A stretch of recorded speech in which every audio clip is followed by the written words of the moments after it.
Hey guys, Mark Robinson here. I'm your host of Wealth Rewired and welcome to another episode. I'm really loving the topic that I've come up with this one. I love all my topics. And the reason being, guys, is because for me, I hope this hits home for a lot of you, right? Because I see it all the time as being an excuse. But this episode's title is How to Build Wealth When Your Life is Chaotic, right? And it can go up and down, ebbs and flows and what have you, right? I can tell you right now, without a doubt, wealth requires order, right? It needs that calmness. It needs that, continuity and all that sort of stuff. It really does need, a set of rules, right? That's why we help you develop what we call money rules, right? Investing rules and spending rules and all that sort of stuff. It requires that order. But life really gives it to you. Am I right? Right? I don't know about you, but, I always love it, when people are starting a family, right? And I always say, hey, the best piece of advice I can give you? What's that? Never listen to anyone's advice, right? That your kids to screw up as you see fit, go for it, yeah? And I say that in jest, yeah? But one of the things I do know, right, if there is advice I can give, is that no one is going to be financially prepared for children. And I mean no one, right? So I always go, if you're going to have kids, just have them. Yeah, have them when you're ready. Don't use, I need you need a house first. I need this first. I need that first. You're never going to be ready for them financially. Just crack on. Yeah. But I do see that this whole fantasy about, I'll focus on wealth when things settle down, right? They never settle down.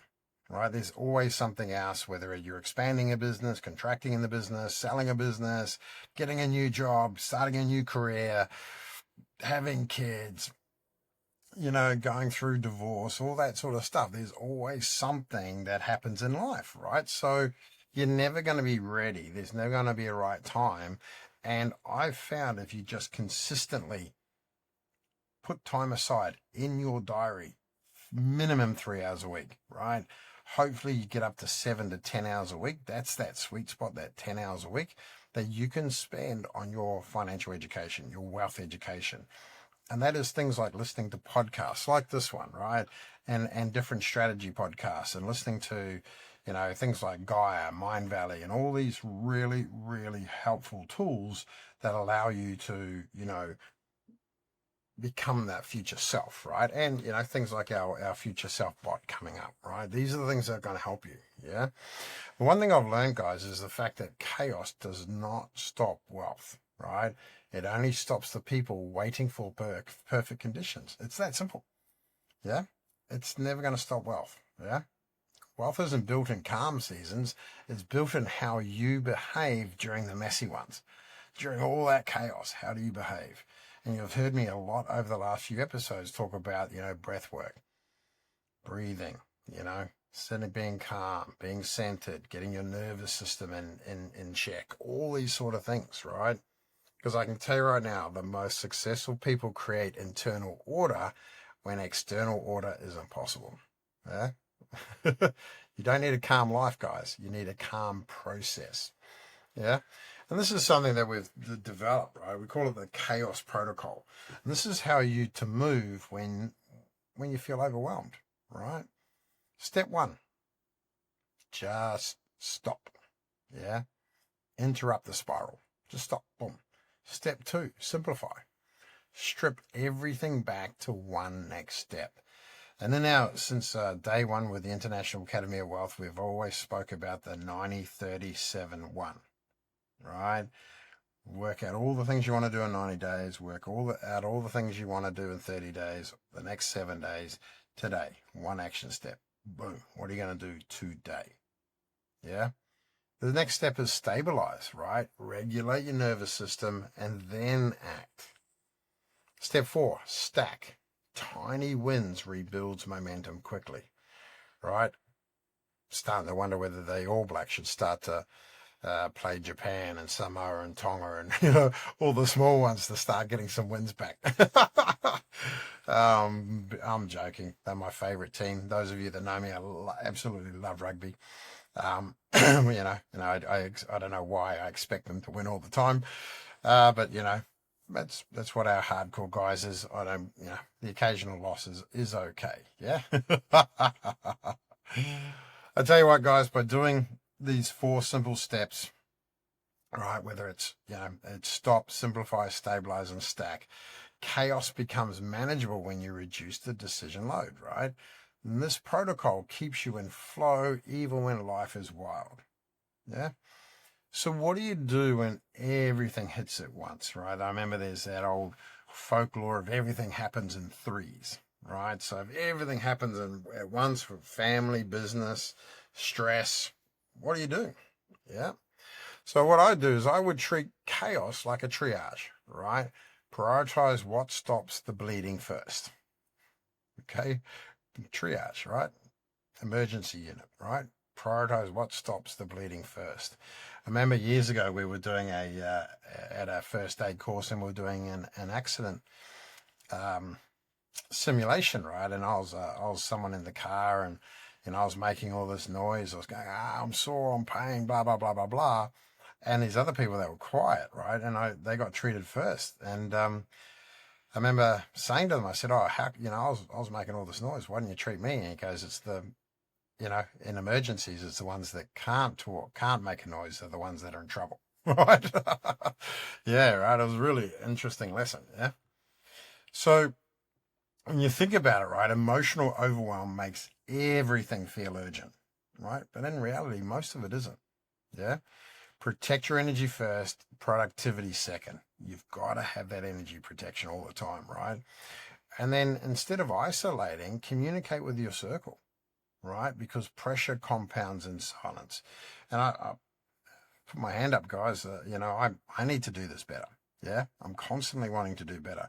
But quite often, when a whole lot of stress pounds on me, I go internal, right? I know what it's like to have depression, guys. I know exactly how it feels to not be able to get off the couch, right? And I know that quite often when I feel overload, right, and overwhelm, I will just sit on the couch. I'll binge watch stuff. I'll get up and only do what's needed, and all that sort of stuff. So I know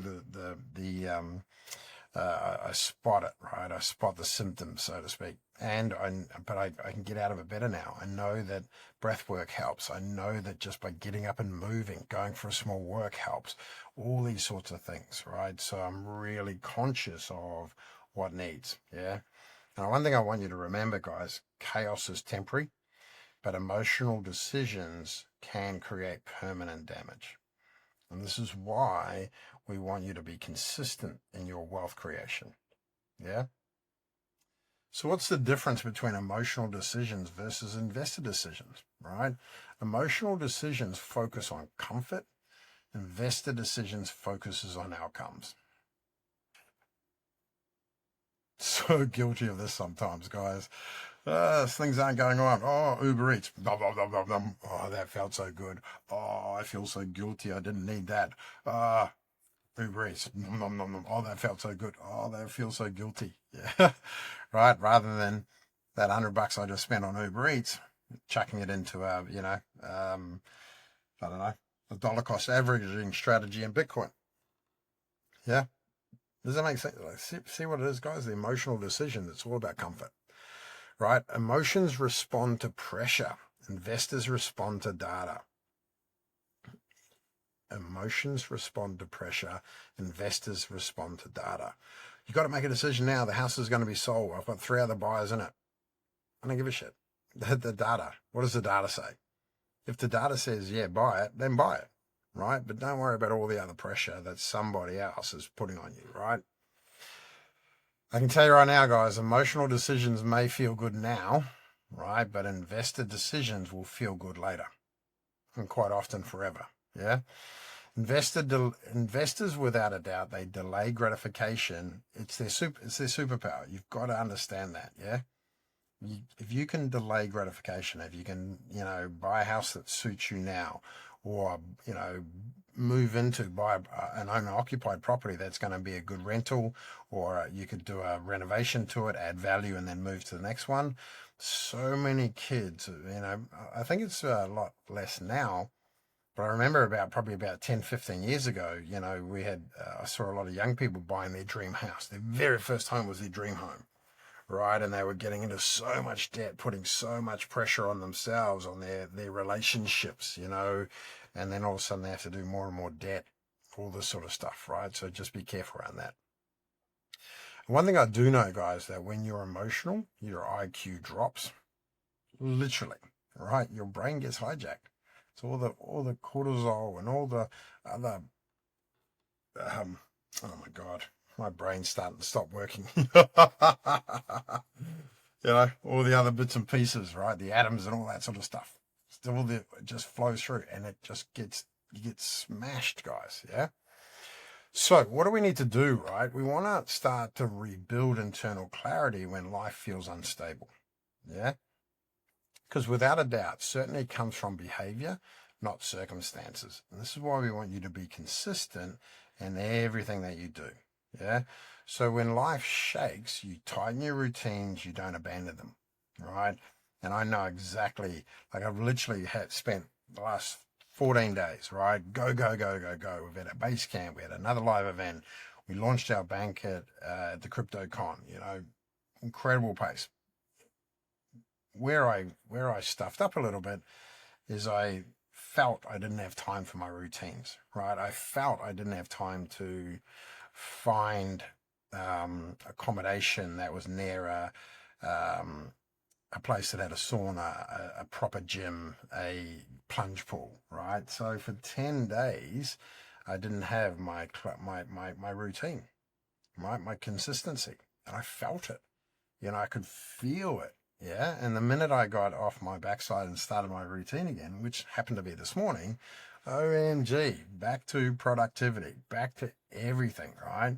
So just want you to really understand that certainty, it's not a feeling, it's a practice, right? Your future self will act as your internal actor. Sorry, your future self acts as your internal anchor during chaos. Keep talking to your future self. And when you get access to our bot, guys, you know, you'll know exactly the power of talking to your future self, how calm you can be. What do you need today? Hey, this is happening in my life. How did I deal with it? Boom. It is that powerful. Yeah. So guys, as always, over the last couple of episodes, 8 to be in fact, I've been giving you guys these tasks, right? And so if you want to, totally up to you. If you want to make small changes in your life, then I highly suggest you do them. But this is the chaos to clarity reset, right? It takes about 3 minutes to do. And do this anytime life feels messy, busy, overwhelming, or just plain out of control. Yeah? Step 1, take 3 slow breaths, right? And I mean as deep as you can, as long as you can inhale, and as long as you can exhale, right? This helps regulate the nervous system first. Otherwise, your brain's just offline. Yeah? Ask, what is the one thing future me would handle first? And when you have access to the bot, you could literally go, do your 3 breaths and go, hey, this is everything that's going on. What's the one thing that I would handle first? And boom, you'll get the answer. But for now, keep using this old brain matter, right? And then write it down. Don't think, just choose. Write it down. Boom, right? And then do that one thing immediately. Because action creates clarity and clarity kills chaos. And then repeat this anytime the world feels loud. And in fact, what you might do, depending on what the action is, right? If it can be quit, then repeat this straight away. Repeat this straight away. Repeat this again and again and again, right? Even if it's in the same block, because you might find that the one thing you have to do, right, is so, sounds weird, but so important, but also so insignificant, right? That once it's done, all of a sudden you got a little bit of clarity. Okay, now what am I going to do? And do it again. Okay, got some clarity. What am I going to do? Let's do it again. Yeah. Hopefully that was useful, guys. As always, if you're loving the episode, click up the like button, subscribe, share it with your friends and family, write some comments and all that sort of jazz. And I'll see you on the next episode. Bye for now.